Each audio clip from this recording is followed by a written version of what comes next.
Quick 25ಗೆ ಸ್ವಾಗತ. ನಾನು ಮಧುಶ್ರೀ. ಈ ಹೊತ್ತಿನ ಪ್ರಮುಖ 25 ಸುದ್ದಿಗಳನ್ನು ಕ್ವಿಕ್ ಆಗಿ ನೋಡೋಣ. ಬೆಂಗಳೂರು ನಗರದಲ್ಲಿ 7,11,00,000 ದರೋಡೆ ಪ್ರಕರಣದ ತನಿಖೆ ಮುಂದುವರೆದಿದೆ. ಹಣ ಹೊತ್ತೊಯ್ಯುತ್ತಿದ್ದ ಸಿಎಂಎಸ್ ಏಜೆನ್ಸಿ ವಾಹನದ ಡಿವಿಆರ್ ನಾಪತ್ತೆಯಾಗಿದೆ. ಅರಣ್ಯ ಪ್ರದೇಶದಲ್ಲಿ ಎಸೆದಿರುವ ಡಿವಿಆರ್ಗಾಗಿ ಪೊಲೀಸರು ಶೋಧ ನಡೆಸುತ್ತಿದ್ದಾರೆ. ತಮ್ಮ ಸುಳಿವು ಸಿಗಬಹುದೆಂಬ ಕಾರಣದಿಂದ 7,11,00,000 ದರೋಡೆ ಮಾಡಿದ ಆರೋಪಿಗಳು ಸಿಎಂಎಸ್ ಏಜೆನ್ಸಿ ವಾಹನದ ಡಿವಿಆರ್ ಅನ್ನು ಹೊತ್ತೊಯ್ದಿದ್ರು. ಚಿತ್ತೂರು ಮಾರ್ಗದ ಅರಣ್ಯದಲ್ಲಿ ಡಿವಿಆರ್ ಬಿಸಾಡಿದ್ದರು ಅಂತ ತನಿಖೆಯಲ್ಲಿ ತಿಳಿದುಬಂದಿದೆ. ಬೆಂಗಳೂರಿನ ದರೋಡೆ ಪ್ರಕರಣದಲ್ಲಿ ಬಂಧಿಸಲ್ಪಟ್ಟಿರುವ 7 ಆರೋಪಿಗಳನ್ನು ತೀವ್ರ ವಿಚಾರಣೆಗೆ ಒಳಪಡಿಸಲಾಗಿದೆ. ದರೋಡೆಗೆ ಸಂಚು, ಹಣ ಹಂಚಿಕೆ, ಬಾಕಿ ಹಣ ಸೇರಿ ಅನೇಕ ವಿಚಾರಗಳನ್ನು ಪ್ರಶ್ನಿಸಲಾಗುತ್ತಿದೆ.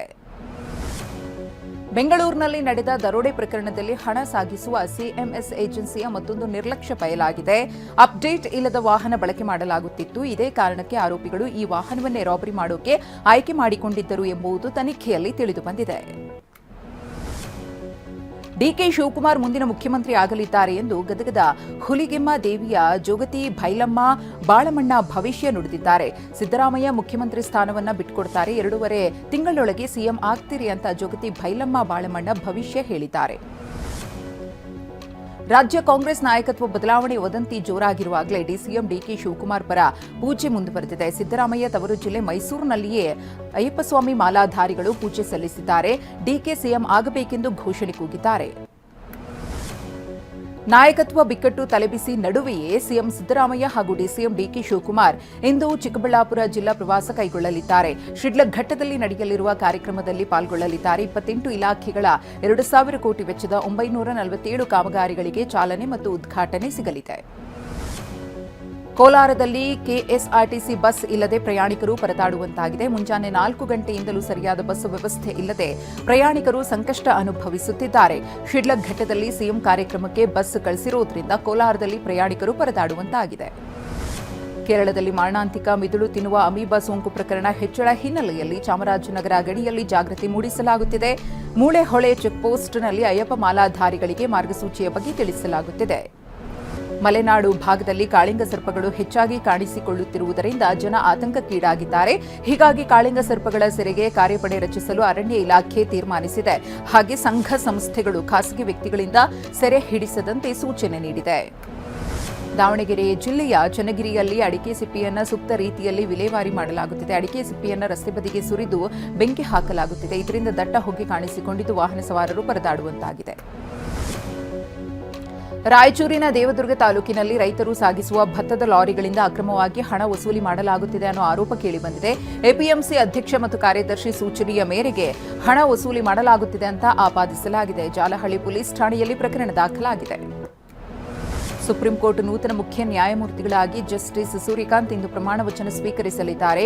ಹಾಲಿ ಸಿಜೆಐ ಜಸ್ಟಿಸ್ ಬಿಆರ್ ಗವಾಯಿ ನಿನ್ನೆಯಷ್ಟೇ ಸೇವೆಯಿಂದ ನಿವೃತ್ತರಾಗಿದ್ದರು. ಸೂರ್ಯಕಾಂತ್ ಅವರು 2027 ಫೆಬ್ರವರಿ 9ರವರೆಗೆ ಸಿಜೆಐ ಆಗಿ ಕಾರ್ಯನಿರ್ವಹಿಸಲಿದ್ದಾರೆ. ಪಾಕಿಸ್ತಾನದ ಸಿಂಧ್ ಪ್ರಾಂತ್ಯ ಶೀಘ್ರವೇ ಭಾರತದ ವಶವಾಗಬಹುದು, ಗಡಿಗಳು ಬದಲಾಗಬಹುದು ಅಂತ ರಕ್ಷಣಾ ಸಚಿವ ರಾಜನಾಥ್ ಸಿಂಗ್ ಅವರು ಹೇಳಿದ್ದಾರೆ. ಸಿಂಧ್ ಪ್ರದೇಶವು ಇಂದು ಭಾರತದೊಂದಿಗೆ ಇಲ್ಲದಿರಬಹುದು, ಆದರೆ ಗಡಿಗಳು ಬದಲಾಗಬಹುದು ಮತ್ತು ಆ ಪ್ರದೇಶ ಭಾರತಕ್ಕೆ ಮರಳಬಹುದು ಎಂಬ ಸಿಂಗ್ ಅವರ ಹೇಳಿಕೆ ಇದೀಗ ವೈರಲ್ ಆಗ್ತಾ ಇದೆ. ಶಾಂತಿ ಇದ್ದಾಗ ಭಾರತವನ್ನು ಅಲುಗಾಡಿಸಲು ಅಥವಾ ಸೋಲಿಸಲು ಯಾವುದಕ್ಕೂ ಸಾಧ್ಯವಿಲ್ಲ ಎಂದು ಬಾಲಿವುಡ್ ನಟ ಶಾರುಖ್ ಖಾನ್ ಹೇಳಿದ್ದಾರೆ. ವಿಭಜನೆ ಮೀರಿ ಜನರು ಶಾಂತಿಯನ್ನ ಎತ್ತಿ ಹಿಡಿಯಬೇಕು ಅಂತ ಕರೆ ಕೊಟ್ಟಿದ್ದಾರೆ. ಎನ್ಡಿಎ ನೇತೃತ್ವದ ಕೇಂದ್ರ ಸರ್ಕಾರ ಪಂಜಾಬ್ನ ರಾಜಧಾನಿಯನ್ನ ಕಿತ್ತುಕೊಳ್ಳಲು ಪಿತೂರಿ ನಡೆಸುತ್ತಿದೆ ಅಂತ ಪಂಜಾಬ್ ಸಿಎಂ ಭಗವಂತ್ ಮಾನ್ ಆರೋಪಿಸಿದ್ದಾರೆ. ಕೇಂದ್ರಾಡಳಿತ ಪ್ರದೇಶ ಚಂಡೀಗಢನ್ನ ಸಂವಿಧಾನದ 240ನೇ ವಿಧಿಯ ವ್ಯಾಪ್ತಿಗೆ ಸೇರಿಸಲು ಪ್ರಸ್ತಾಪಿಸಲಾಗಿದೆ ಅಂತ ಕಿಡಿಕಾರಿದ್ದಾರೆ. ವಿದೇಶ ಪ್ರವಾಸ ಮುಗಿಸಿ ಪ್ರಧಾನಿ ನರೇಂದ್ರ ಮೋದಿಯವರು ತಾಯ್ನಾಡಿಗೆ ಮರಳಿದ್ದಾರೆ. 3 ದಿನಗಳ ದಕ್ಷಿಣ ಆಫ್ರಿಕಾ ಪ್ರವಾಸವನ್ನು ಮುಕ್ತಾಯಗೊಳಿಸಿ ದೆಹಲಿಗೆ ಬಂದಿಳಿದಿದ್ದಾರೆ. ಜೋಹನ್ಸ್ಬರ್ಗ್ನಲ್ಲಿ ನಡೆದ G20 ಶೃಂಗಸಭೆಯಲ್ಲಿ ಮೋದಿ ಭಾಗವಹಿಸಿದ್ರು.